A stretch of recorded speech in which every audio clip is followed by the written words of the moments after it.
Next heading दो, refraction. हमने अभी तक क्या क्या पढ़ा है? अभी तक हमने जो भी पढ़ा था दैट इज रिफ्लेक्शन। रिफ्लेक्शन में हमने पहला केस पढ़ा प्लेन मिरर, उसका हमने वेलोसिटी देखा, ऑब्जेक्ट कहाँ बनेगा, फील्ड ऑफ व्यू, ये सब देखा। वो पूरा चीज हमने किया था प्लेन मिरर के लिए। फिर हमने स्फेरिकल मिरर में दो पार्ट था, कनकेव मिरर और कॉन्वेक्स मिरर।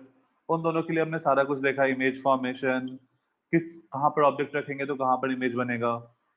फिर मैग्निफिकेशन क्या होगा, लैटरल मैग्निफिकेशन, लॉन्गिट्यूडनल मैग्निफिकेशन। तो इतना था हमारे रिफ्लेक्शन वाले पार्ट में। तो next heading is refraction.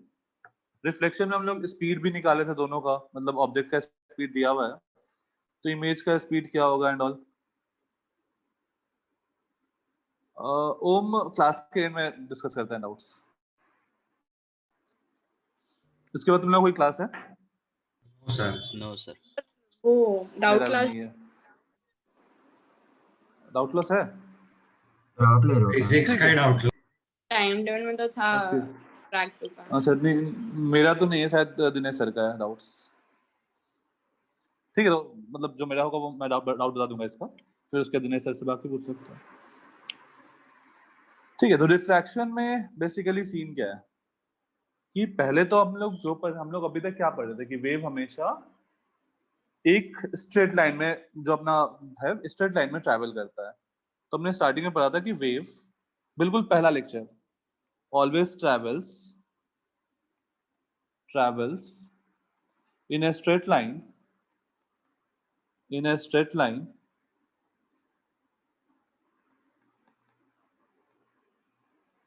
line लेकिन यहाँ पर एक कंडीशन है कि अगर मेरा मीडियम जो है वो होमोजीनियस, मतलब यूनिफॉर्म होना चाहिए।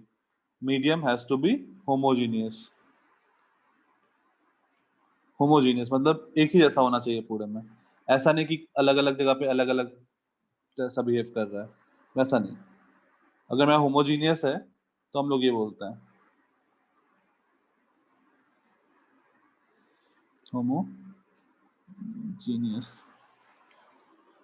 किस स्पीड से? 3 into 10 to the power 8 metre पर second, that is speed of light basically.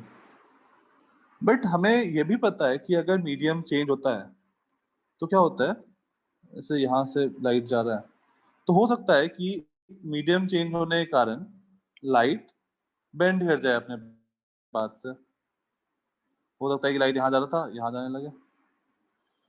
इस फिनोमेना में हम लोग क्या बोलते हैं? Bending of light is known as refraction, phenomena of bending of light. तो let's say this is medium 1 and this one is medium 2, और इसको हम लोग क्या बोलते हैं? बाउंड्री। मीडियम 1 और मीडियम 2 को सेपरेट कर रहा है।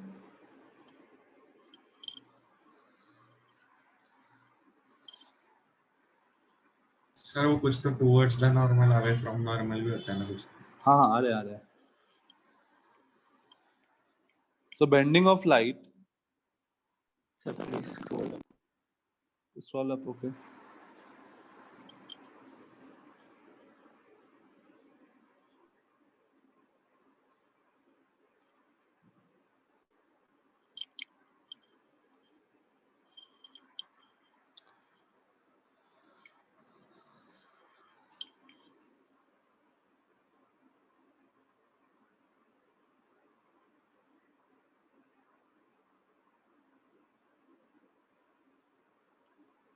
सर मीडियम का होमोजीनियस होना क्यों जरूरी है? क्योंकि अगर मीडियम होमोजीनियस नहीं होगा तो लाइट क्या होता है, जैसे तुमने पढ़ा है ना कि रिफ्रैक्टिव इंडेक्स अगर अलग अलग होता है तो क्या होता है? स्नेल्स लॉ तुमने पढ़ चुके हो एक बार, ठीक है? हाँ हाँ। तो एक्चुअली अलग अलग मीडियम में स्पीड ऑफ लाइट डिफरेंट होता है, इस कारण से वो बेंड करना स्टार्ट करता है। सो नेक्स्ट पॉइंट, रिफ्रैक्शन होता क्या है? तो bending of light at the interface of two media, at the interface of two media of two media of different refractive index, of different refractive index. अब एक term आया refractive index, इसके बारे में हम लोग देखते हैं क्या होता है. Refractive index is called refraction, या फिर ऐसा phenomena is called refraction basically.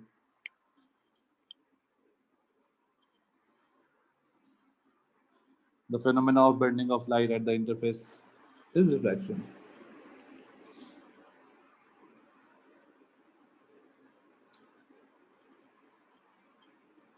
Sir हम लोग मल्टीपल रिफ्रैक्शन पे इसमें पढ़ेंगे. हाँ, मल्टीपल रिफ्रैक्शन भी पढ़ेंगे.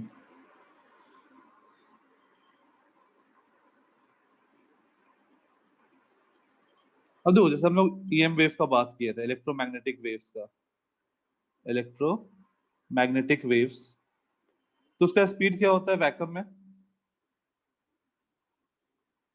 Speed in vacuum is c. C. c. और किसी और मीडियम में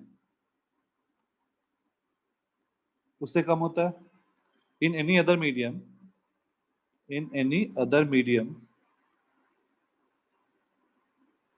स्पीड ऑफ लाइट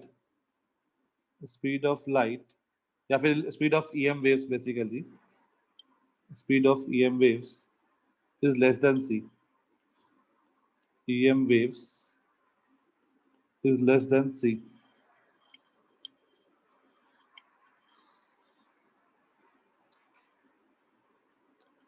तो हम लोग यहाँ पे एक टर्म डिफाइन कर देते हैं, that is refractive index. Refractive index, इसको जनरली हम लोग म्यू से रिप्रेजेंट करते हैं. This is speed of light in medium, speed of light in vacuum upon speed of light in medium. Speed of light in vacuum upon speed of light in medium. कभी भी speed c से ज्यादा हो सकता है क्या? नहीं. तो म्यू कभी 1 से बड़ा होगा? नहीं. No sir. ठीक है.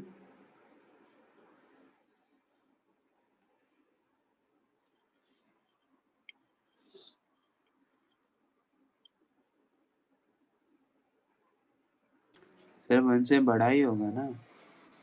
क्या सर म्यू 1 से बड़ा ही म्यू? होगा. अच्छा, म्यू 1 से छोटा नहीं हो सकता, सॉरी. हाँ. म्यू हमेशा 1 से हाँ. बड़ा होगा. Mu is always greater than 1. छोटा नहीं हो सकता है 1 से, क्योंकि speed of light in vacuum is c upon something which is smaller than c. वो हमेशा वैल्यू 1 से बड़ा देगा. बड़ा है. ठीक है. सर हाँ, तो 1 भी नहीं हो सकता ना? 1 वैक्यूम के लिए हम लोग, जैसे एयर होता है ना, एयर के लिए जो रिफ्रैक्टिव इंडेक्स होता है वो 1.003 होता है. हम लोग एयर के लिए अप्रोक्सीमेटली 1 ले लेते हैं, बट एक्चुअल वैक्यूम जहां पर एग्जिस्ट कराया जाए पूरा प्रॉपर, तो वहां पे 1 होगा.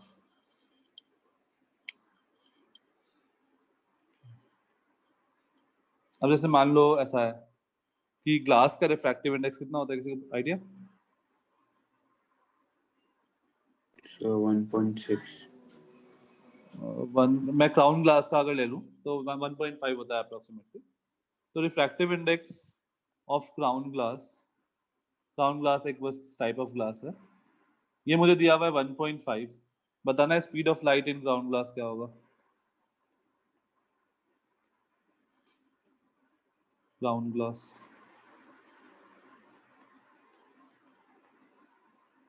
2 into 10 raised to 8 meter per 2 second. into 10 to the power 8 meter per second.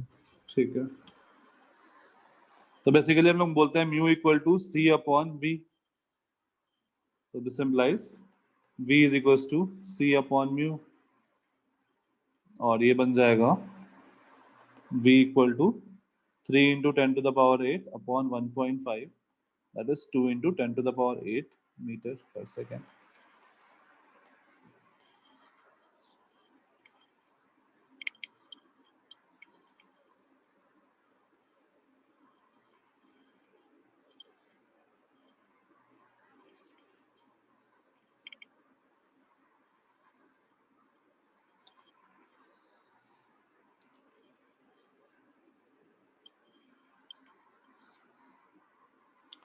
Done.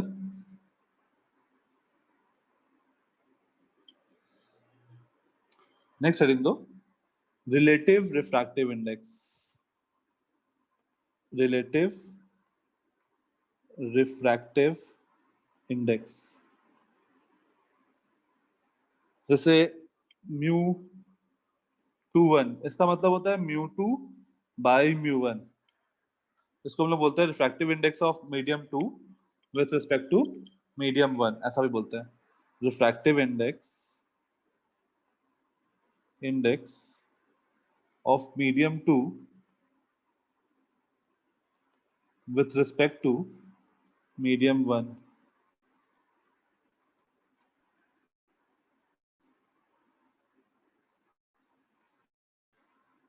ये देखो क्या बन जाएगा, म्यू 2 को मैं क्या लिख सकता हूं, c बाई v2, और म्यू 1 को क्या लिख सकता हूं, c by v1। v1 by v2। तो ये क्या बन जाएगा, speed of light in medium 1, speed of light in medium 1 upon speed of light in medium 2।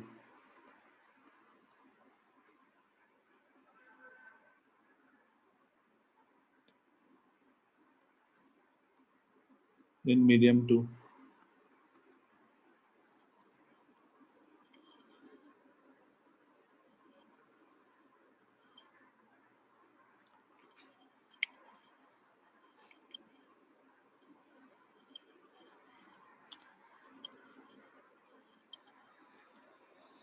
Similarly अगर हम लोग म्यू 1 2 का बात करें, that is mu 1 by mu 2।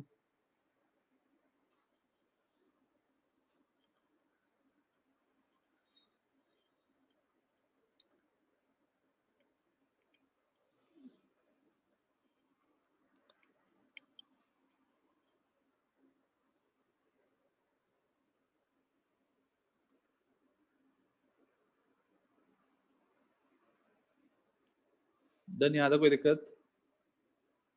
Next किसको हम लोग डेंसर बोलेंगे, ऑप्टिकली डेंसर किसको बोलेंगे?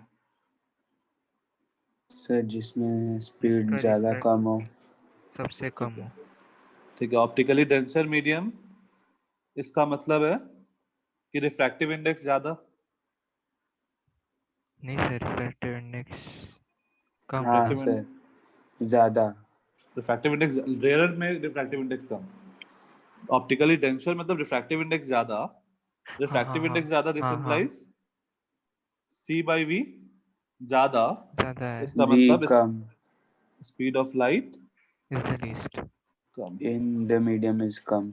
अच्छा अच्छा, हाँ हाँ। और बेसिकली जब हम लोग डेंसर और रेयर का बात कर रहे हैं तो दैट इज कंपैरिजन। तो बेसिकली मैं कंपेयर कर रहा हूँ, तो ऑप्टिकली डेंसर मीडियम में ये होगा और optically rarer medium just opposite. Rare हम लोग उसको बोलेंगे जिसमें रिफ्रैक्टिव इंडेक्स कम होगा, और जिस इम्प्लाइज c बाई v कम होगा, और इसका मतलब c तो सेम ही है, तो स्पीड ऑफ लाइट क्या होगा, ज्यादा होगा।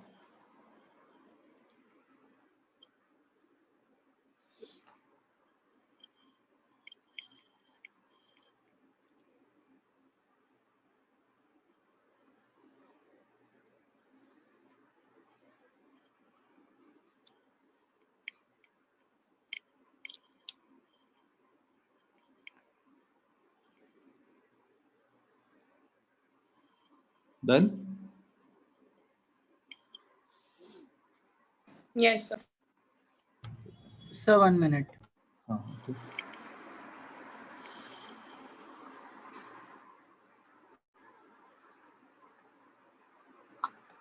यही सही है। Done, sir. ओके नेक्स्ट, अगर अब कंपैरिजन में तुम बता सकते हो किसका रिफ्रैक्टिव इंडेक्स दिया हुआ है, जैसे मान लो रिफ्रैक्टिव इंडेक्स ऑफ वाटर और रिफ्रैक्टिव इंडेक्स ऑफ ग्लास, ये दोनों में याद रखना है। रिफ्रैक्टिव इंडेक्स ऑफ वाटर क्या होता है, 4/3. 4/3, ये हमें याद रखना है, दैट इज 1.33। और रिफ्रैक्टिव इंडेक्स ऑफ ग्लास हमें 1.5 याद रखना है, is 3/2, that is 1.5। Which one is optically denser medium? Glass. Glass. Glass is optically denser. Yes, Glass is optically denser medium Then water. than water. Yes, हम लोग comparison है basically.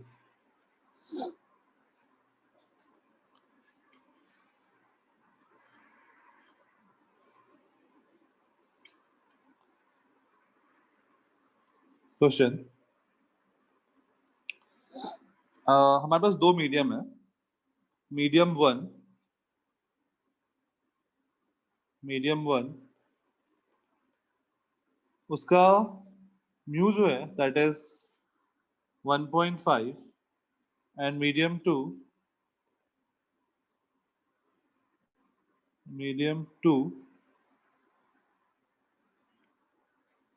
इसका mu अगर हम दे दें, इसका म्यू है 2. फाइंड, नहीं मीडियम 2 का म्यू नहीं दो,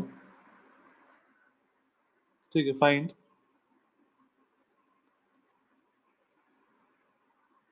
speed of light in medium 2 upon medium 1.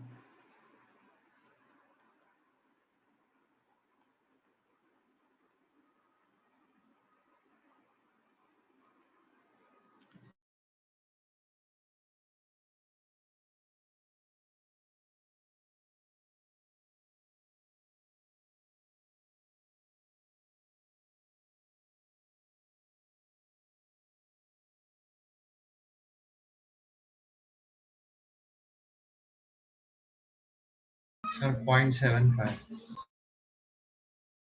Yes, sir. 0.75. Sir, 0.75. 0.75, sir.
कहाँ तक हुआ था जब हम लोग का स्क्रीन स्टॉप हुआ है? सर आपने वो Sir, वो question 0.7 आंसर क्या है इसका? 0.75. क्या है? 0.75. Okay. The speed of light in medium 2 is c upon mu 2 upon c upon mu 1. That is mu 1 upon mu 2.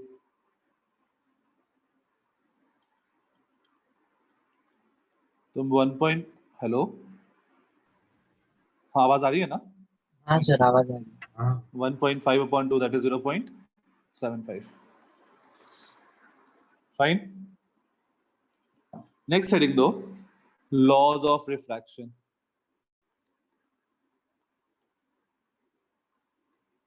Laws of refraction. पहला लॉ क्या है? सर, वो सेम प्लेन में लाई करते हो. इंसिडेंट रे, रिफ्रैक्टेड रे and normal at the point of incidence. Point of incidence all lie on the same plane. Same plane. इसका मतलब क्या है कि अगर मैं ऐसा देखूं कि ये इंसिडेंट रे है, ये नॉर्मल है, ये रिफ्रैक्टेड रे है, मैं इसको आई वेक्टर से रिप्रेजेंट कर रहा हूँ, इसको आर वेक्टर से और इसको एन वेक्टर से, मतलब ये तीनों सेम प्लेन पे है, तो हम लोग एक और स्टेटमेंट क्या लिख सकते हैं? I dot N cross R, ये क्या होगा? 0, क्योंकि एन क्रॉस आर मुझे एक ऐसा वेक्टर देगा जो नॉर्मल और रिफ्रैक्टेड रे के परपेंडिकुलर है, राइट? और उसका मैं अगर डॉट प्रोडक्ट लूँ आई से, तो वो आई के भी परपेंडिकुलर है बेसिकली, तो इसको हम लोग ऐसा लिख सकते हैं, box product of I N R is 0.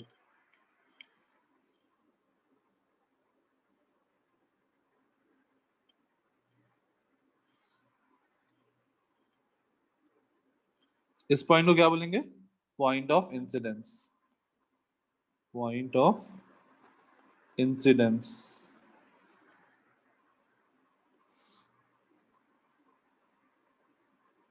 जहां पर हिट किया, that is point of incidence.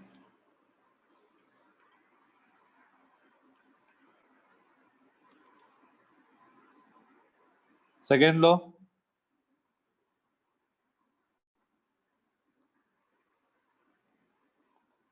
Second law क्या है? Mu one sine I equal to mu two sine R. इसको इस टर्म में याद रखना, जैसे तुम लोग का जो 10th में पढ़े हो ना, sine I by sine R equal to mu, उससे बढ़िया है हम लोग ऐसा याद रखें, mu one sine I equal to mu two sine R. देखो जिस ऐसा आ रहा है यहां से, ये एंगल आई है, ये एंगल आर है, तो जिसका म्यू1 उसका आई मुझे लेना है, mu one times of sine I equal to mu two times of sine R, जिसका रिफ्रैक्टिव इंडेक्स लिया है उसका एंगल. सर थोड़ा और स्लो कीजिए, करेंगे.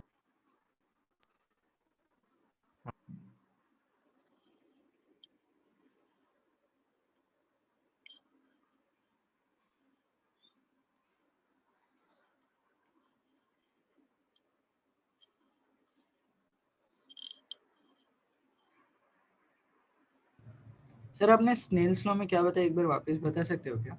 हाँ देखो हो गया तुमने, सर, हो गया सर, हो गया. ओके, तुमने क्लास 10th में ऐसा पढ़ा था ना, Snell's law, sine I by sine R equal to mu पढ़ा था.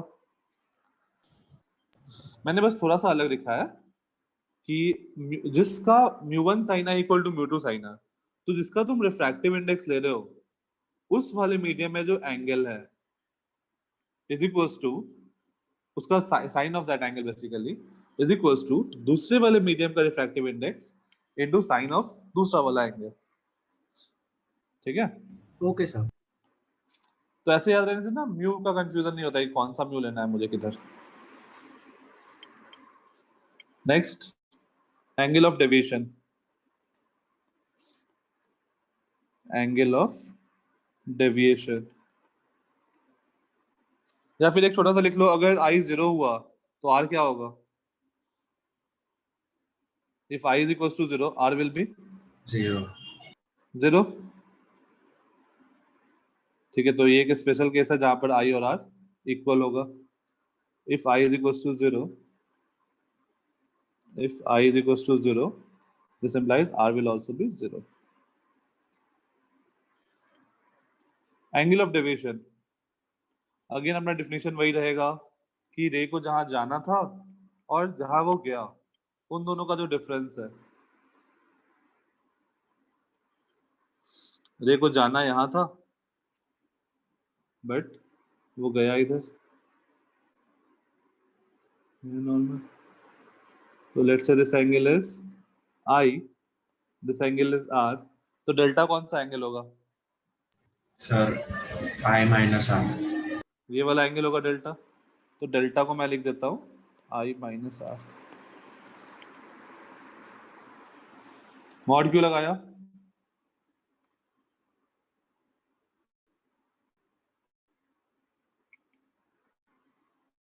क्योंकि हो सकता है अपोजिट हो, मान लो डेंसर से रेयर में ज्यादा हो तो आर बड़ा हो जाएगा, तो हम लोग डेल्टा को पॉजिटिव क्वांटिटी बताएंगे।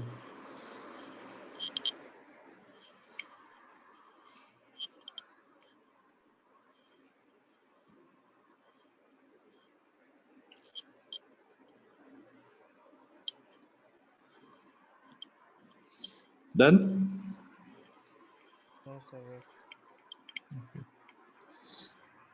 सर आपने एंगल ऑफ डेविएशन में बताया हुआ एक और बार बताओ।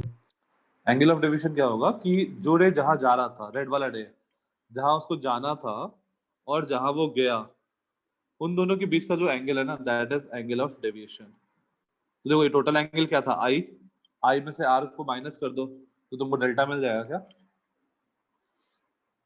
हाँ सर। ठीक है।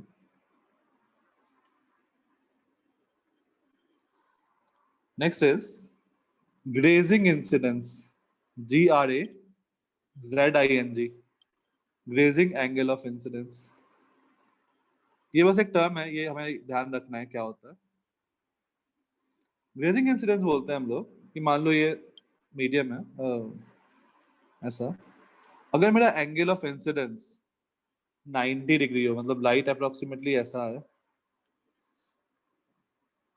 और यहाँ पे हिट किया, angle of incidence is approximately 90 degree. या फिर ऐसा लिख लो, if I tends to 90 degree, तब हम लोग उसको बोलते हैं ग्रेजिंग इंसिडेंस।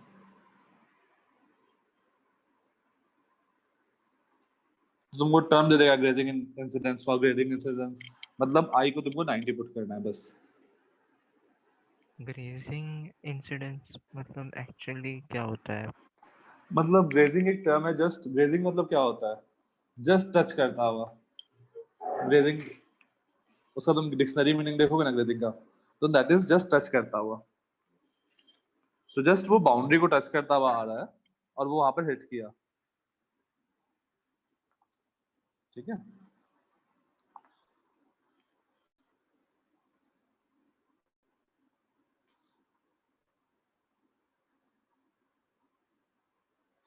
अच्छा यहाँ पर देखो हम लोग क्या, मान लो इसका रिफ्रैक्टिव इंडेक्स μ1 है, इसका रिफ्रैक्टिव इंडेक्स μ2 है, तो हम लोग क्या लिख सकते हैं, μ1 times of sin 90 is equals to μ2 times of sin r। और यहाँ से हमें क्या मिल जाएगा, this implies sin r is equals to μ1 by μ2, तो एंगल r भी मिल जाएगा हमें।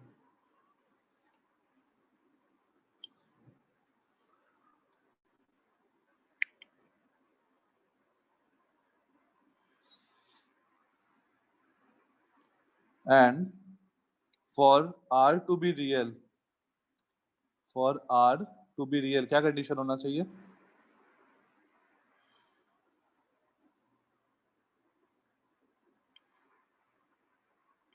ये क्वांटिटी क्या होना चाहिए, 1 से छोटा होना चाहिए। हाँ sir. μ1 by μ2 should be less than 1, or this implies μ1 should be less than μ2.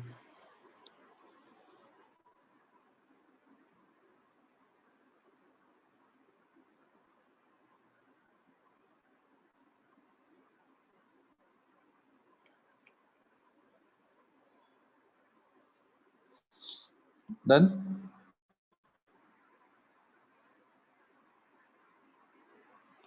Question. Let's say एक glass sphere है of refractive index √3, ये सेंटर है, यहाँ पे एक लाइट इंसिडेंट किया एट एन एंगल 60 डिग्री। तो लाइट आगे जाएगा, ये कुछ बेंड करेगा, फिर इधर कहीं बेंड करेगा, तुमको बताना है find the total angle of deviation. फिर से कहीं पे उस बेंड होगा, find the angle of deviation.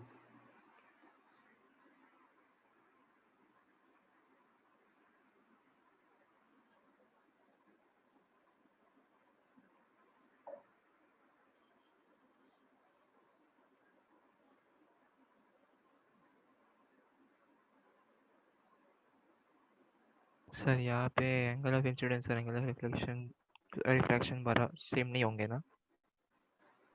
क्यों सेम होंगे? नहीं होंगे ना, वही बता रहा हूँ। नहीं होंगे। हाँ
सर आंसर 30 डिग्री है क्या?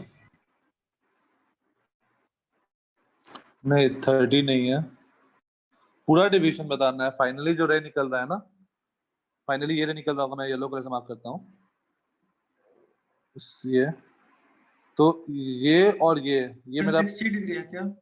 हाँ ठीक है।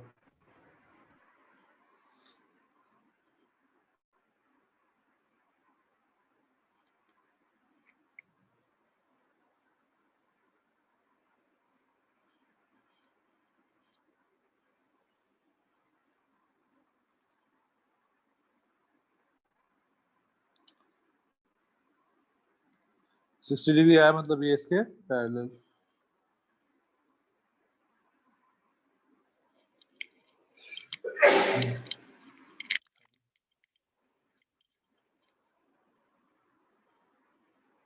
फाइन। हाँ देखो क्या होगा यहाँ पे, सबसे पहला रिफ्रैक्शन कहाँ पे हुआ? इस पॉइंट पे, इस पॉइंट पे देखो, हम लोग क्या लगाएंगे यहाँ पर, म्यू कुछ नहीं दिया हुआ मतलब 1 मानेंगे, तो म्यू 1 साइन 60, ये जो मेरा सर कुछ नहीं दिया मतलब 1 मानते हैं? हाँ कुछ नहीं दिया मतलब 1 मानता है, ये पता ही नहीं था। एयर मानते हैं, कुछ नहीं दिया तो म्यू 1 साइन 60। अब ये जो ग्रीन डॉटेड है वो बेसिकली नॉर्मल होगा, 90 डिग्री पे होगा, क्योंकि ये सेंटर से पास कर रहा है। तो mu 1 sine 60 equal to mu 2 sine R, this angle is R, तो हमें मिल जाएगा this implies 1 into sine 60 is equal to mu 2 into sine R, और यहाँ से आर क्या आ जाएगा, sine R equal to half, और आर आ गया 30 डिग्री। अब अगर ये एंगल 30 डिग्री है तो यहाँ से इसको ज्वाइन करो, ये एंगल कितना होगा? 30 क्यों? रेडियस ये लेंथ और ये लेंथ इक्वल है, इक्वल हो जाएगी। ठीक है, तो ये एंगल भी आर हो गया। अब इस पॉइंट पे रिफ्रैक्शन फॉर्मूला लगाओ, ये मैंने पॉइंट 1 पे लगाया था और अब पॉइंट 2 पे लगाओ। सर पॉइंट 2 पे रिफ्रैक्शन फार्मूला के बदले डायरेक्ट टू लाइंस इंटरसेक्टिंग ये भी बोल सकते हैं। टू लाइन इंटरसेक्टिंग मतलब? नहीं सर सर रेडियस वो एक्सटेंड किया तो हम लोग डायरेक्ट सामने भी 30 वो थोड़ी ना स्ट्रेट लाइन रहेगी, ये वो बेंड होगी ना। वो बेंड होगी ना थोड़ी सी। Okay sir. तो हम लोग लिखेंगे इसका रिफ्रैक्टिव इंडेक्स मैंने म्यू 2 माना है, ये म्यू 1 है वापस से। Let's say this is angle of E मान लिया उसको, तो μ2 sin r equal to μ1 sin e. तो μ2 is √3 into sin r. Sin 30 is half is equals to μ1 into sin e. This implies e equal to √3 sin e is equals to √3 60 by 2. Degree E equal to 60 degree. Sir वो ई मतलब angle of emergence होता है ना? हाँ, बस basically ई हम लोग prism के लिए डिफाइन करते हैं. यहाँ पर बस ऐसे में डाल दिया ई. सर हाँ सर आपने सेकंड पॉइंट में नॉर्मल कैसे बोला? क्या कैसे बोल दिया? प्लॉट कैसे किया सर? सेकंड पॉइंट में नॉर्मल प्लॉट कैसे किया? नॉर्मल तो हमेशा जहां पर भी इंसिडेंट हुआ ना उस पॉइंट से तुम सेंटर को ज्वाइन कर दो, वो तुम्हारा नॉर्मल होगा. क्योंकि कोई भी लाइन जो सेंटर से सर्किल को ज्वाइन करेगा क्या वो उसको परपेंडिकुलरली हिट करेगा? सर हाँ सर ठीक है, सर ठीक है. तो यहाँ पर दोनों डिफ्लेक्शन हुआ. पहला जो डिफ्लेक्शन हुआ डेविएशन ये इतने एंगल का हुआ. तो डेल्टा वन क्या दिख रहा है? Delta one is 60 minus R that is 30 degree. और डेल्टा टू ये रे को जाना यहाँ चाहिए था पिंक वाले को, इसको मैं रेड कर देता हूँ. तो पिंक वाले रे को जाना यहाँ चाहिए था और इसने कितना रिफ्लेक्ट किया? ये angle, this angle is delta two. तो डेल्टा टू क्या होगा? E minus R. तो delta two is 60 minus R that is 30. तो total deflection is delta one plus delta two, क्योंकि दोनों सेम सेंस में है. तो टोटल डिफ्लेक्शन इज 60 डिग्री.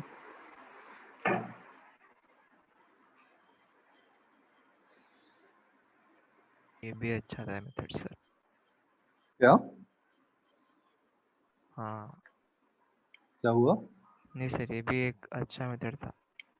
अच्छा,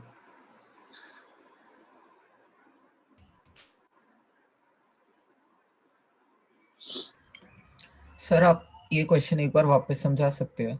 सर ये ठीक है. हमेशा होता है क्या कि हमेशा? जिस एंगल से एंगल ऑफ इंसिडेंस रिफ्रैक्ट ऐसे इस तरह से रिफ्लेक्ट होने के बाद बाहर आएगा तो सेम रहेगा. हाँ देखो ना, क्योंकि तुम्हारा ये दोनों एंगल सेम बनेगा ना. ये आर आर तो दोनों हमेशा सेम बनेगा. हाँ तो आर आर सेम बना है तो बाहर आने का भी एंगल सेम होना पड़ेगा अगर रिफ्रैक्टिव इंडेक्स सेम है तो, इस साइड और उस साइड. ठीक है. अच्छा. हाँ देखो स्टार्टिंग से पहला मेरा ये था, पहला मेरा रेड वाला पिंक वाला पाता है ये वाला. इसका μ1 is 1, μ1 sin 60 is equals to μ2 sin r. ठीक है. यस तो सर. तो उसमें हम लोग क्या करेंगे? μ1 sin 60 is equals to μ2 sin r लगा दिया फॉर्मूला. Yes sir. ठीक है. तो हमारा फॉर्मूला आया कि r मुझे मिल गया 30 डिग्री. Yes sir. नेक्स्ट इधर पार्ट 2 में सेकंड वाले में देखो r मुझे मिल गया ना, क्योंकि ये दोनों रेडियस के बराबर है तो दोनों एंगल जो होगा वो इक्वल होगा. Yes sir. ठीक है. तो दोनों एंगल इक्वल होगा तो मुझे r मिल गया. और अब फिर मैंने दूसरे वाले सरफेस पे डिफ्रैक्शन फॉर्मूला लगाया μ2 sin r equal to μ1 sin e और वहां से मुझे e मिल गया. यस ठीक है. सर. अब देखो पहला जो रे था उसको जाना था यहाँ पे, जाना चाहिए था ये येलो वाले पाथ पे, राइट? पहला ये वाले पाथ पे जाना चाहिए था और वो Yes, गया sir. यहाँ पिंक वाले पे. तो उसमें इतना का डेविएशन आया क्लॉकवाइज. Yes sir. ठीक है. नेक्स्ट देखो, अब मेरे यहाँ पे रे जाना चाहिए था सेकेंड रिफ्लेक्शन से पहले और ये रे गया यहाँ, तो उसमें इतना रिफ्लेक्शन आया वो भी क्लॉकवाइज. Yes sir. तो दोनों क्लॉकवाइज में है तो मैं एंगल ऑफ डिवीजन को क्या करूंगा? ऐड कर दूंगा. Okay sir. ठीक है. Next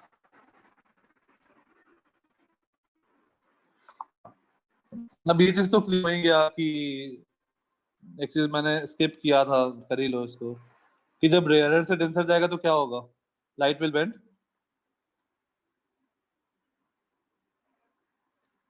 towards the normal. towards the normal.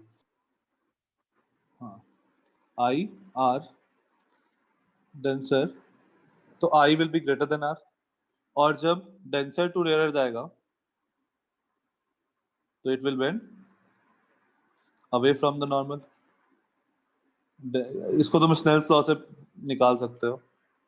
इस केस में क्या होगा, I will be less than R।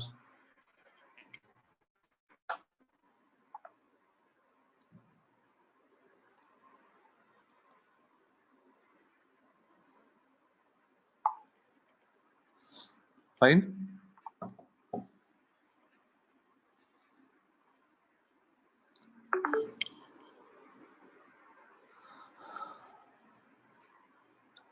ठीक है, अच्छा एक और हेडिंग दो, law of reversibility of light. Law of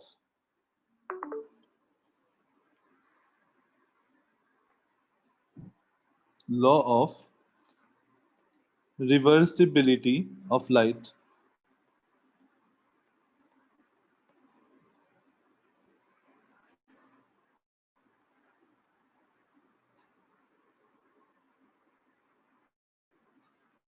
okay, law of reversibility of light क्या बोलता है कि जैसे अगर मैं लाइट को यहां से ऐसे भेजा और ये यहां से इधर आया इस एंगल पे, तो अगर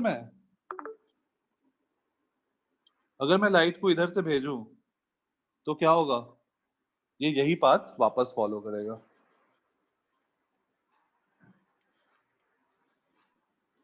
So light will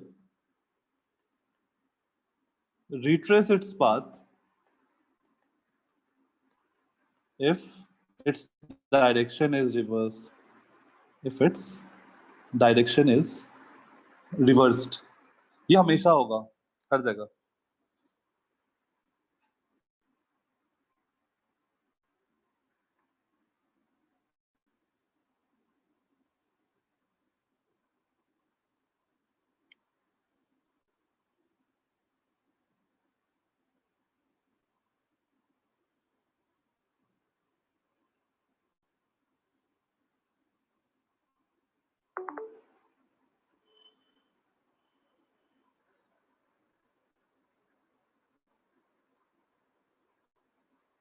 सर मतलब ये समझा नहीं कैसे।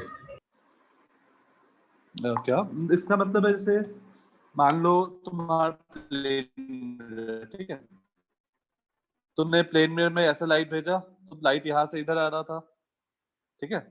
अगर तुम इसकी जगह टॉर्च से लाइट अपोजिट भेजो, मतलब अगर तुम इधर से भेजो सच दैट ये एंगल तुम्हारा 30 डिग्री था, तो मान लो तुम 30 डिग्री पे भेजे तो ये भी 30 डिग्री पे ही रिफ्लेक्ट होगा, बेसिकली सेम।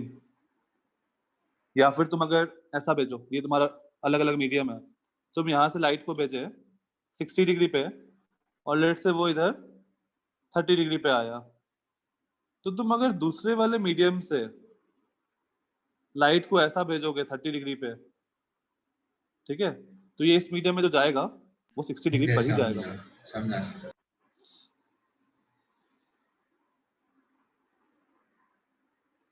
ठीक है, बेसिकली अपना पाथ रिवर्स कर लेगा।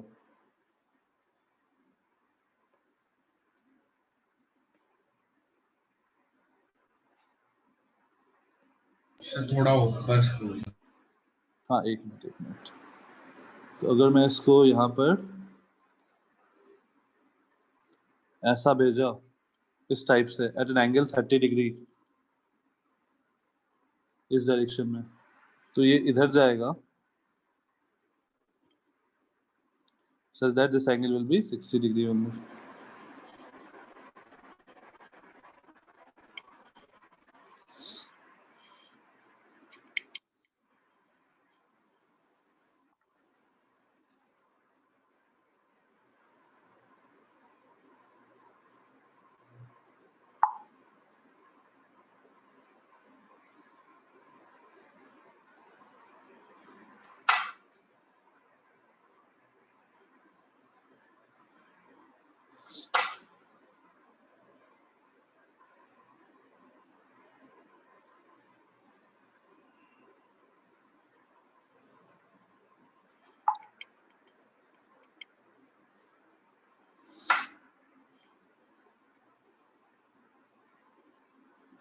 ठीक है, डन। नेक्स्ट हेडिंग दो, पैरेलल स्लैब। पैरेलल स्लैब या फिर ग्लास स्लैब। जैसे मान लो ये ग्लास स्लैब है,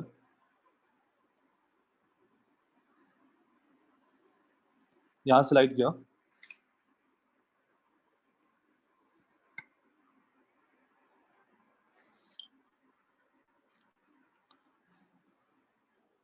फिर ऐसे बेंड किया,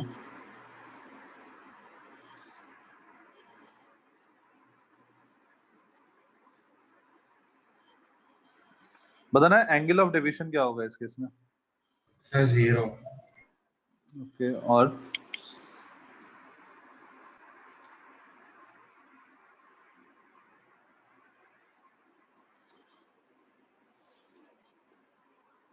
सर पैरेलल निकलेगी रे बस। हाँ ठीक है, तो सिंपल सा ये एंगल आई है, ये आर है, ये अगर आर है तो ये भी एंगल आर होगा, क्योंकि side A B is parallel to C D, A B is parallel to C D, तो दोनों एंगल आर होगी। और ये एंगल अगर ई हुई, ई हुआ, तो हम लोग क्या लिखेंगे, लेट्स से दिस इज म्यू1, इसका म्यू2, तो mu one sine I is equals to mu two sine R at interface 1, and at boundary 2 we can say mu2 sin r is equals to mu1 sin e। तो इसका मतलब क्या है, ये दोनों quantity बराबर है, this implies mu1 sin i equal to mu2 sin e, mu1 sin i is equals to mu2 sin e, और this implies i is equals to e, और i और e पैरेलल इक्वल है, इसका मतलब क्या है, दोनों रे पैरेलल है। This implies the two rays are parallel,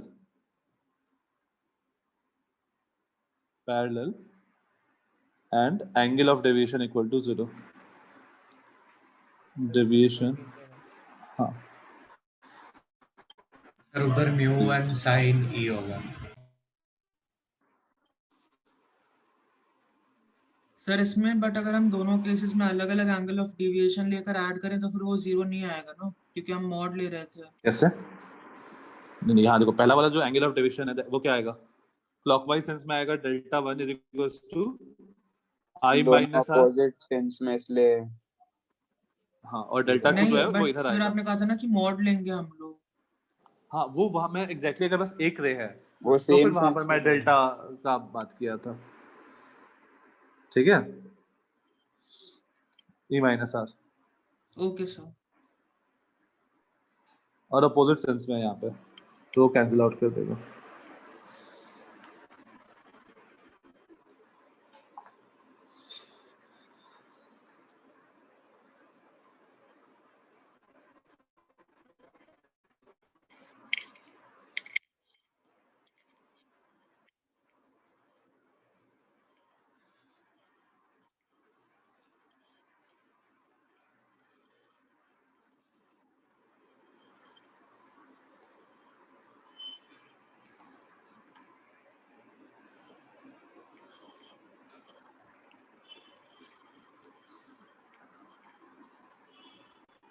हो जाएगा तो बताना।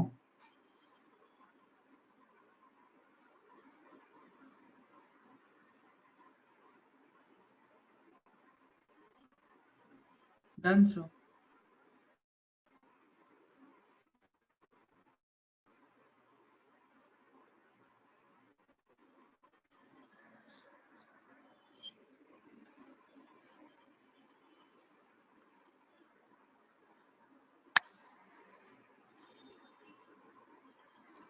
नेक्स्ट हेडिंग दो, हो गया ना?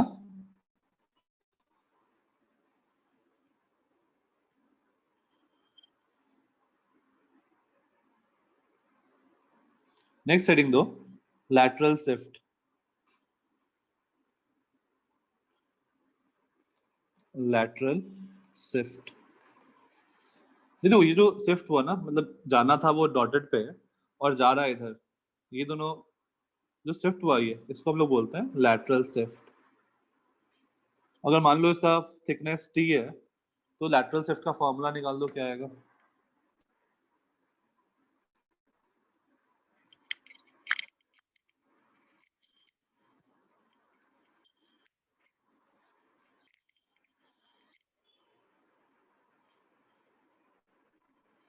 t i और r के टर्म में।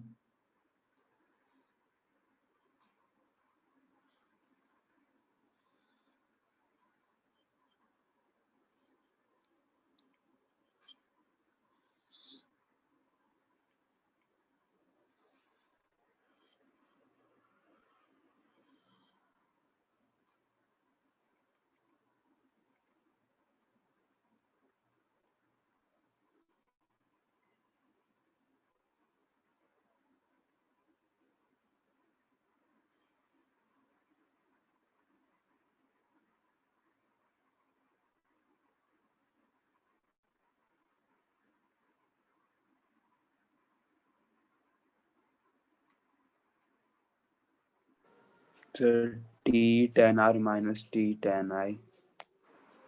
नहीं,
कैसे करेंगे? मुझे ये डिस्टेंस निकालना है, दैट इज इक्वल टू ये डिस्टेंस। देखो वो डिस्टेंस का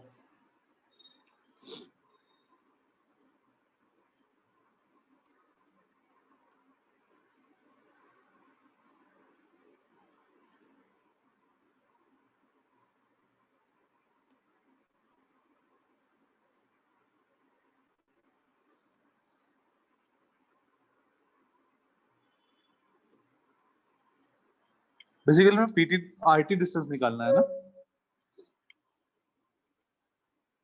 Yes, sir. lateral shift, that is basically RT. So in triangle PQR, in triangle PQR हमें क्या चाहिए होगा? हमें PQ पता है, अगर मैं PR निकाल लूं तो ये एंगल होगा cos R. cos R is equals to PQ upon PR, और this implies PR is equals to PQ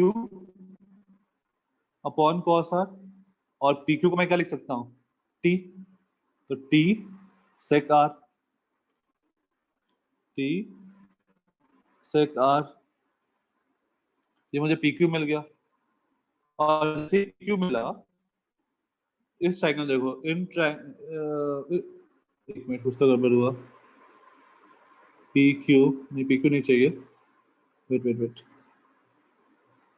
हमें क्या चाहिए था? PR। So this implies PR equal to PQ upon cos R, that is T cos R, T sec R। PR मिल गया। अब इस triangle में आओ, इन ट्रायंगल PRT, ये वाला एंगल कितना होगा? ये वाला angle I minus R. I minus R. I minus R, और PR जो है वो हाइपोटेनस है, तो sine I minus R is equals to RT upon PR। Sine of I minus R equal to perpendicular जो है वो RT अपॉन पी आर। मुझे चाहिए था RT, this implies RT is equals to PR sine I minus R, और PR को मैंने यहाँ फाइंड कर रखा है।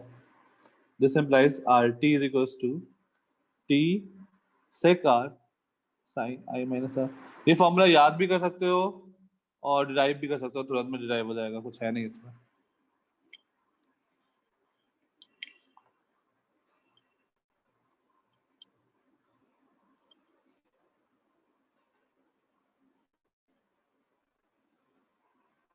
आपने मल्टीप्लाई किया दोनों इक्वेशन को? टी पॉइंट किधर है? हाँ दोनों मल्टीप्लाई होगा ना। क्या टी पॉइंट किधर है? P पॉइंट यहाँ ना ऊपर। Okay sir.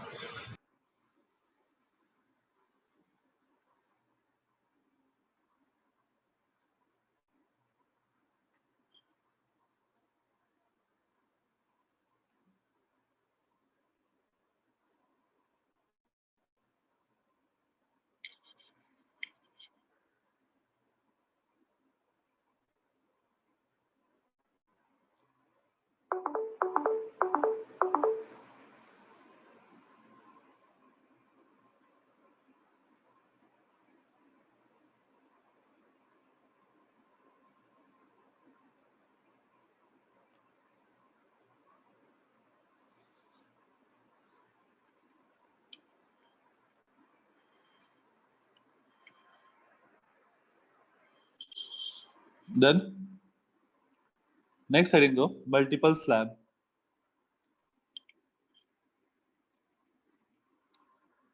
Refraction by multiple parallel slab। तो अगर बहुत सारे पैरेलल स्लैब, सबका हो गया था ना अभी ऊपर वाला? हाँ सर।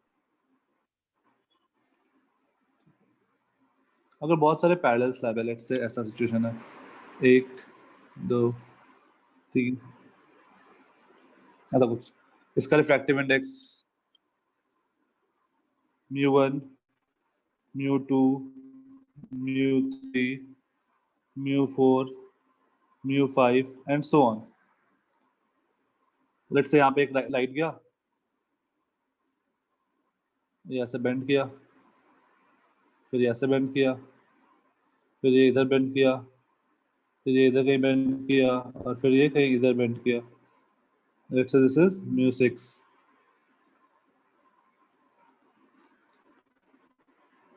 तो अगर मैं इस एंगल को I मानूं, सर आपने हेडिंग क्या दी हुई ये एंगल अगर R1 है, refraction bye multiple parallel slabs. Sir वो सारे स्लैब स्टैक देख उसके बीच में बाहर का एटमॉस्फेयर स्टैक क्या? वो एक के ऊपर एक रखे हुए या फिर हाँ जैसे एक के पीछे ऊपर एक स्टैक्ड है, एक के ऊपर एक ऐसा मान लो ना, इस टाइप का। ये एक है, ये इसके ऊपर दूसरा है, ये तीसरा है, and so on. Fine. Yes sir. Okay, तो अगर ये दोनों एंगल R1 हो गया, अगर ये एंगल R2 है तो ये भी R2 हो जाएगा। ये एंगल को अगर मैं R3 बोला तो ये भी R3 हो जाएगा। इसको अगर R4 बोला तो ये भी R4 हो जाएगा, और ये एंगल क्या बन जाएगा? R5। तो पहले वाले सरफेस पे देखो हमारे पास क्या फॉर्मूला बनेगा। पहले वाले जो जहां पर रिफ्रैक्शन हुआ, वहां पर क्या बनेगा? μ1 sin I इक्वल टू μ6 और μ1 इक्वल होगा ना? जरूरी नहीं है, मतलब हो सकता है कि उधर कुछ अलग हो। ओके वैसे हाँ हो सकता है कि तुम μ6 को ऐसा एक्सटेंड कर दो। अगर μ6 इक्वल होगा तो मैं उसका अलग कंडीशन बना दूंगा, ठीक है? ऐसा μ6 है। तो पहला जो अपना बनेगा, जस्ट अ मिनट, ये दो लोग हैं।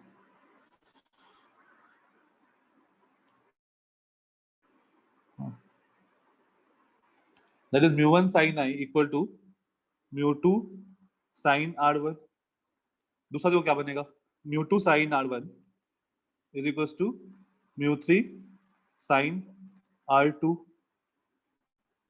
फिर तीसरे पे क्या बनेगा, mu3 sin r2 equal to mu4 sin r3, mu4 sin r3 equal to mu5 sin r4, mu5 sin r4 is equals to mu6 sin r5। ये देखो ये दोनों टर्म इक्वल है, इसका मतलब क्या है, mu1 sin i equal to mu2 mu3 sin r2 बोल सकते हैं डायरेक्टली। फिर ये दोनों टर्म भी इक्वल है, तो बेसिकली सारे क्या है, सारे टर्म्स इक्वल हैं। अच्छा, मतलब बीच के स्लैब से फर्क ही नहीं पड़ा। हाँ, तो अगर मैं कहीं से कहीं पे आ सकता हूँ तो मैं ऐसा लिख सकता हूँ सीधा mu1 sin i is equals to mu5 sin r4 भी होगा, is equals to mu6 sin r5 भी होगा, सारे इक्वल होंगे बेसिकली। तो मुझे उसके बीच में जो भी पैरेलल स्लैब है मुझे उससे फर्क नहीं पड़ रहा है। सर इसको एक इन सब पैरेलल स्लैब्स को एक स्लैब मान ले तो? हाँ, तो उसका तुम इक्विवेलेंट बता सकते हो, आते हैं उस पे।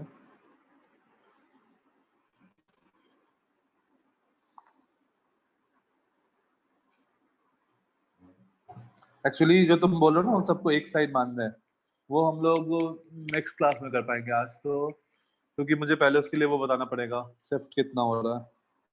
अच्छा,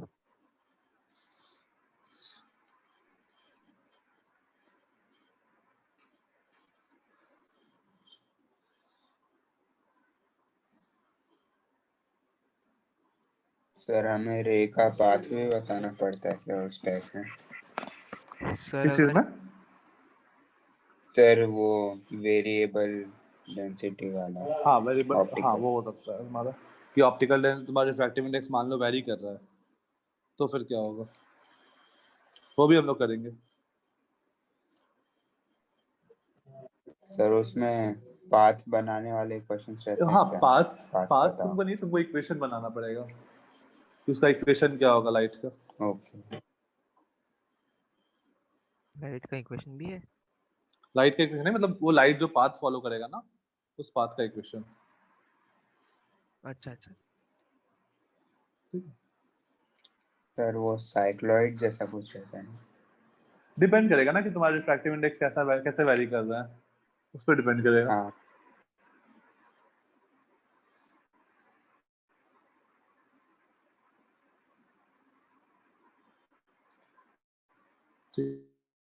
नेक्स्ट हेडिंग दो। इस पे क्वेश्चन करना है या हो जाएगा इस पे? सर एक इसमें दो तो कुछ सिंबल्स है, क्वेश्चन दो। कुछ भी नहीं यार इसमें। ऐसा मान लो ऐसा है,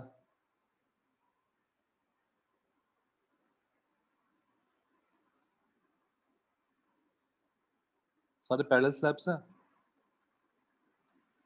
let's say mu1 is 1.2, mu2 is 1.3, mu3 is 1.4, 1.45, sorry, mu4 is 1.45, mu5 is 1.3, ये mu is 1, और लेट्स से यहाँ पे mu है √3, या फिर इसी को ले लो फाइनल, बताओ इसको, यही तुम्हारा final and this is √3। If this angle of incidence is 60 degree, ये यहाँ बेंड किया, ये यहाँ बेंड किया, ये यहाँ बेंड किया, ये यहाँ बेंड किया, ये एंगल बताना है कितना होगा। मतलब एग्जैक्टली जरूरी नहीं है कि यही बेंड करे, ऐसे ही कुछ और हो सकता है, बेसिकली आर बताना है तुमको।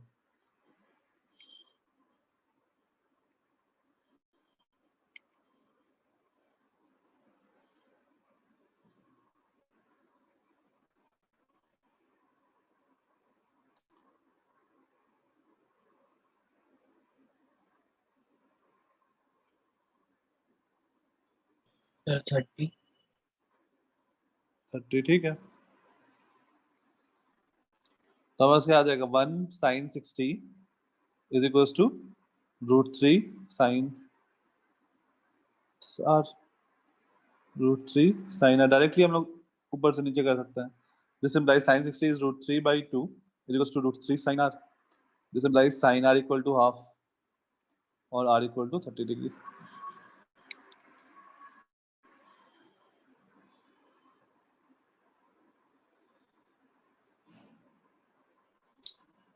फाइन। यस ओके, अब किसी का डाउट था वो वेरिएबल वाला रिफ्रैक्टिव इंडेक्स, तो उस पर भी एक क्वेश्चन कर लेते हैं। जैसे मान लो यहाँ पर रिफ्रैक्टिव इंडेक्स वैरी कर रहा है सच दैट रिफ्रैक्टिव इंडेक्स जो है ना वो y का फंक्शन है कि अगर तुम y हाइट पे हो तो रिफ्रैक्टिव इंडेक्स y के बराबर है, ठीक है, and so on.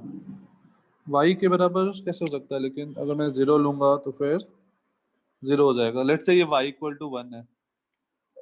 Sir y plus some constant कर दो ना, y plus l not y plus 1, ठीक है।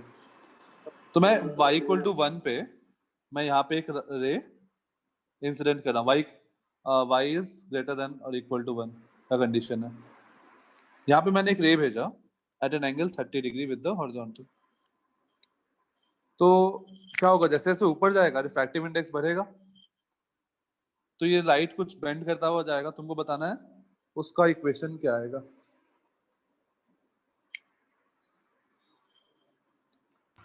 सर आप एक बार क्वेश्चन रिपीट कर सकते हैं? क्वेश्चन है कि जैसे मान लो अगर तुम y इक्वल टू 1 डाले यहाँ पर, तो यहाँ पर रिफ्रैक्टिव इंडेक्स 1 होगा। लेकिन मान लो तुम y equal to y equal to 2 पे हो, तो इस जगह पे तुम्हारा रिफ्रैक्टिव इंडेक्स 2 होगा। अगर तुम y इक्वल टू 2.1 पे हो तो रिफ्रैक्टिव इंडेक्स 2.1 होगा, एंड सो ऑन। तो क्या होगा, लाइट जो है that is basically moving from rarer to denser medium, so it will bend towards the normal. ये कुछ ऐसा पाथ होगा इसका। तुमको इस लाइन का इक्वेशन बताना है। सर ऊपर वाला क्वेश्चन एक बार बताओ ना वहाँ। हाँ सर लेकिन यहाँ ओरिजिन में तो y 0 होता है। नहीं, मैंने ये लाइन दिया ना कि इस पे अज्यूम करना है y इज 1, ओरिजिन नहीं है वो। Sorry sir. ओके, ऊपर वाले क्वेश्चन में कुछ नहीं किया मैंने, ये डिराइव किया था ना कि स्टार्टिंग से कहीं पे भी मैं मैच कर सकता हूँ, सब इक्वल होता है। तो मैं यहाँ पे लिखा μ1 sin 60 equal to μ5 sin r, खत्म, ठीक है। इसका मतलब सिर्फ एंगल विद नॉर्मल हम डायरेक्टली ये कर सकते हैं। हाँ, तुम डायरेक्टली वो कर सकते हो।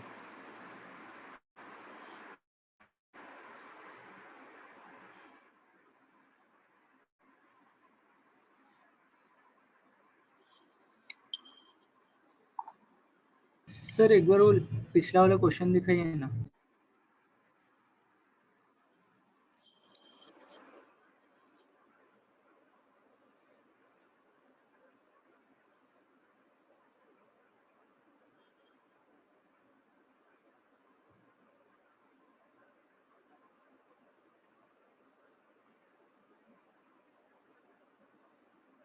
Sir thank you.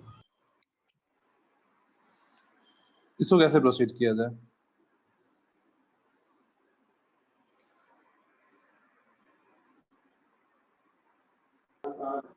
Sir dy du ले लो एक एलिमेंट। अच्छा, एक काम करते हैं, कोई रैंडम सा पॉइंट ले लेते हैं, लेट्स से दिस। इस पॉइंट पर इसका x कोऑर्डिनेट x है, y कोऑर्डिनेट y है।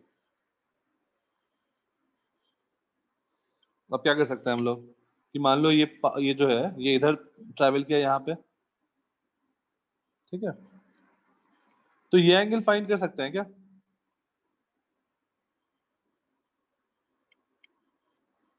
हाँ सर, मल्टीपल स्लैब। मान लो मैं छोटा सा पतला सा स्लैब लिया, बहुत पतला सा, तो हम लोग इसको ऐसा बोल सकते हैं ना कि ये यहाँ से यहाँ गया, ये यहाँ से यहाँ गया, फिर उसमें तो ये लेंथ dy है, ये लेंथ dx है, ठीक है, ये लेंथ हाँ dy है और ये लेंथ dx है। तो just a minute, ये वाले एंगल को अगर हम थीटा बोल रहे हैं, ये एंगल क्या होगा r, तो tan थीटा क्या होगा, tan theta will be dy by dx। tan theta will be dy Slow। by dx, या फिर मैं tan r का अगर बात करूं तो tan r क्या होगा, dx अपॉन dy, हाँ सर। फाइन। Yes sir. बहुत छोटा हो गया, tan जूम r करके लिख लो। इज इक्वल टू, मैं फिर से लिख दे रहा हूँ, tan r equal to dx upon dy। अब हम लोग कुछ लिख सकते हैं, यहाँ देखो, ये वाला जो स्लैब है, एक मिनट, dx अपॉन dy, ये वाला जो स्लैब है यहाँ पे, ये येलो, और ये वाला जो है, ये दोनों पैरेलल है। तो हम लोग यहाँ पर 1 into sine 30, 1 into sine 30 is equals to क्या लिख सकते हैं,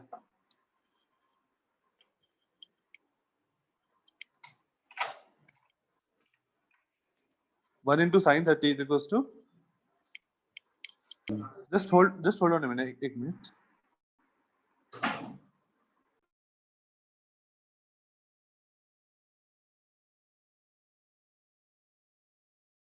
sir y into dy by dx। हाँ, तो 1 into sine 30 is equals to mu into sine r, ऐसा हम लोग लिख सकते हैं कि नहीं लिख सकते हैं। मैं इस चीज को और थोड़ा बड़ा बना के दिखा देता हूँ। सही है, ऐसा सीन है, ये एंगल है मेरा r, ये है dy और ये है dx, उस ट्रायंगल को मैंने बड़ा बनाया। तो 1 इंटू साइन 1 इंटू साइन 60, क्योंकि ये वाला एंगल ऑफ इंसिडेंस होगा नॉर्मल के हाँ साथ। सर। तो 1 into sine 60 is equals to mu into sine r, right. अब म्यू को मैं क्या लिख सकता हूँ, सर y को, म्यू को मैं y लिख सकता हूँ, और साइन r को मैं क्या लिख सकता हूँ, tan r मुझे पता है dx अपॉन dy, तो dx upon root dx of upon dy। root। ठीक है, ये एंगल है r, तो ये है dx, ये है dy, तो ये बन जाएगा, उसको क्या लिखें, sir root dx square plus y square. Root dx square plus dy square. तो साइन r मेरा बनेगा dx upon under root dx square plus dy square. ये सॉल्व होगा, नाइस बहुत गंदा बन जाएगा। भाई। सर ऐसे एक्सप्रेशन में ही छोड़ देते हैं। अगर मैं कुछ और काम करूं, रुक जाओ, 1 into sine 60 equals to y into sine r। Sine r को मैं कुछ और लिख सकता हूँ, dx में मत लाओ, किसी और एक्सप्रेशन में लेके आता है।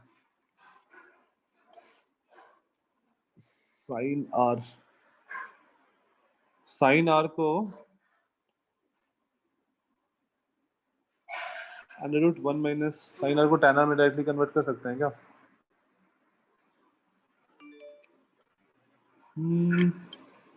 सर वो रूट वाला टर्म आएगा, कुछ कर नहीं सकते। हाँ, एक रूट वाला टर्म बन जाएंगे, बचेंगे फिर साइन r को। अगर मैं r में ऐसा भी assumption नहीं ले सकता हूँ कि मेरा r छोटा है, ये भी हम लोग नहीं बोल सकते हैं। एक बार रुको, हमारे पास क्या बन जाएगा यहाँ से,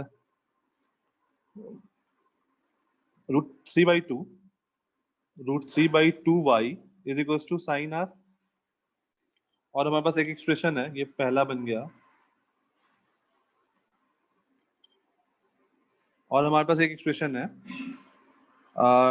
dy by dx is dx by dy tan r था, तो dy by dx क्या बन जाएगा? cot r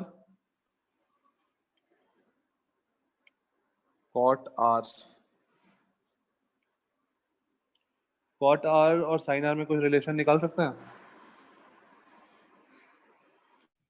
sir cot square r plus 1 करेंगे और उसको रेसिप्रोकेट 1 plus cot करेंगे। का इन दोनों हाँ को मल्टीप्लाई करने से cos r की वैल्यू आ जाएगा, फिर sin r by cos r को हम लोग एक tan मिनट, एक r minute 1 plus identity 1 plus cot square r will give us cosec square r। हाँ, उसका 1 plus cot square r equal to cosec square r। और तो हाँ यहाँ पे अगर हमें मिल जाए तो cot square r को हम लोग लिख सकते हैं, cot square r को हम लोग लिख सकते हैं cosec square r minus 1, हाँ और cosec square r को लिख सकते हैं हम लोग 2 1 upon sin हाँ square है ना, 1 से sin तो square 1 minus sin square r upon sin square r, हाँ और cot r बन जाएगा मेरे पास रूट ऑफ दिस, तो बस बन गया हाँ dy by dx is equals to under root 1 minus sin square r। sin square r is 3 upon 4y 3 upon square 4y square. upon 3 upon 4y square। अरे ठीक है, तो हमारे पास बन गया dy by dx is equals to under root 4y square minus 3 upon root 3। Square r कैसे क्या निकाल रहा है? sin r तुमको पता है ना? साइन हाँ sin सर, अच्छा ठीक है, तुम्हारे पास एक्सप्रेशन बन गया, इसको इंटीग्रेट कर देंगे, हमको पाथ मिल जाएगा।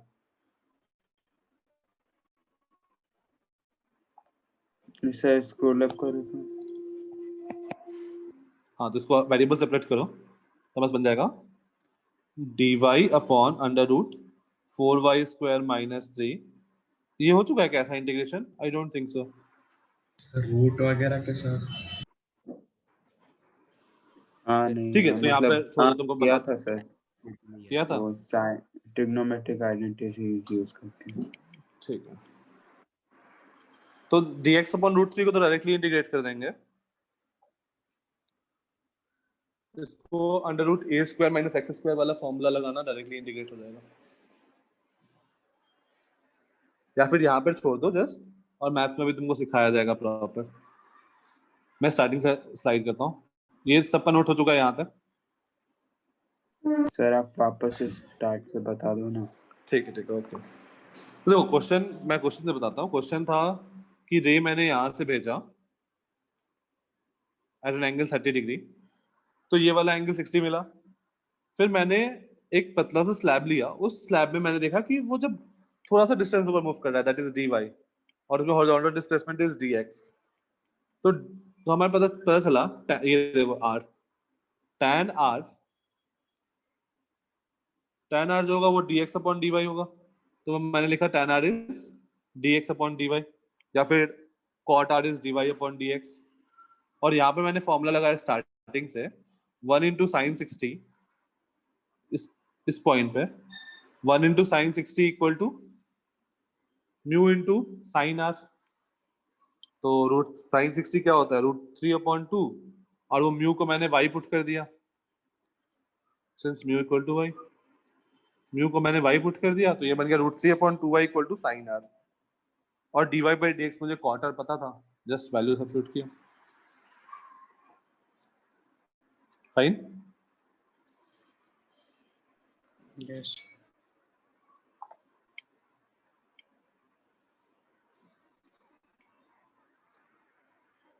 सर साइन आर तो अच्छा ओके सर समझा।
ओके, किसी को आज की क्लास में कोई डाउट?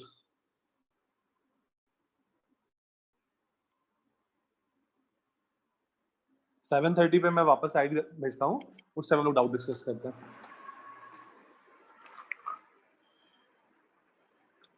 सर डाउट लेक्चर आपका ही है क्या? हाँ, मैं ही ले रहा हूँ सर अभी। हाँ, जो पहले क्वेश्चन कराया था वो भी एक बार बता दो। पहला मतलब स्टार्टिंग। हाँ वो रिफ्रैक्टिव इंडेक्स का। कौन सा पहला क्वेश्चन? इससे जस्ट पहले ये वाला?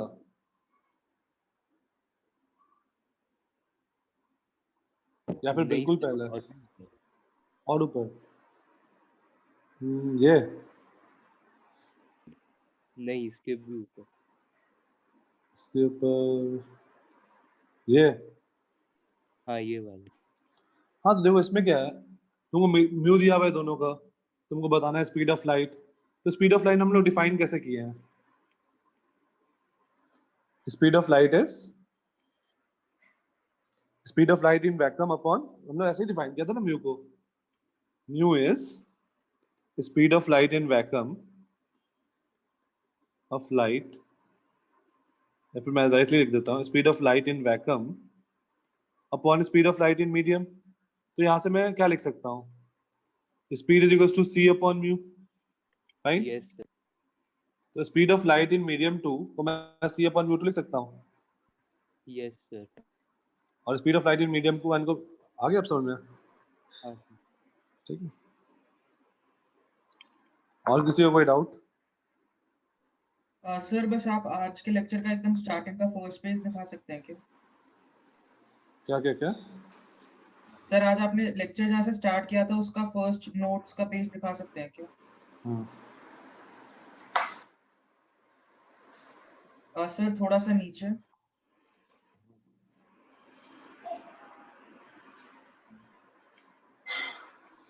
Okay, thank you sir.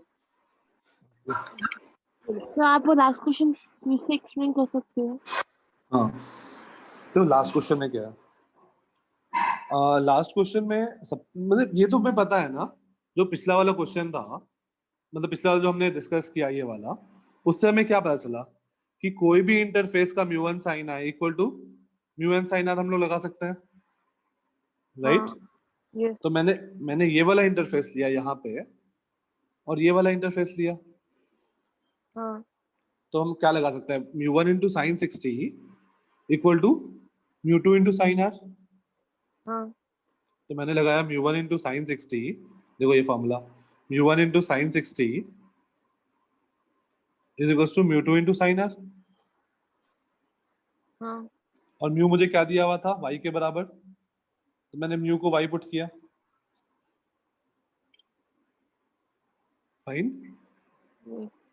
Mu जो है वो म्यू y के बराबर है ना, हाँ तो म्यू को मैंने y पुट किया, हाँ तो ये बन गया साइन आर का एक्सप्रेशन। और जैसे ही साइन आर मिला, मुझे कॉट आर ये पता था dy बाई dx, या फिर tan है dx बाई dy। ओके, तो वो डायग्राम फिर से एक्सप्लेन कर सकते हो? हाँ ये डायग्राम देखो, मैं फिर से बना देता हूँ नीचे, ये देखो ऐसा है ना, ये इस टाइप का है। तो यहाँ पर ये वाला लेयर को मैं मैग्नीफाई करके ले रहा हूँ थोड़ा सा, तो ये मेरा dy है, छोटा सा लेंथ dy, और ये मेरा dx है। तो r एंगल ये वाला है, एंगल ऑफ रिफ्रैक्शन, हाँ ठीक है? तो मैं r ये वाला एंगल है, तो मैं लिख सकता हूँ tan r is equal to dx upon dy, right? Yes sir. या फिर cot r is equal to dy upon dx, yes. Fine. हाँ अब बस वापस उसको उधर सब्स्टिट्यूट करना था, ठीक है? Okay sir. क्वार्टर को मैंने इधर एक्सप्रेस किया साइन स्क्वायर साइन आर के टर्म में, और फिर साइन आर पता है तो साइन स्क्वायर आर निकाल दिया। Okay sir. और किसी को कोई डाउट? ठीक है, तो 7:30 में फिर से मिलते हैं, डाउट्स उस टाइम डिस्कस करते हैं जो तुम्हारे डाउट्स हैं। Okay, bye bye. Thank you sir. Thank you sir.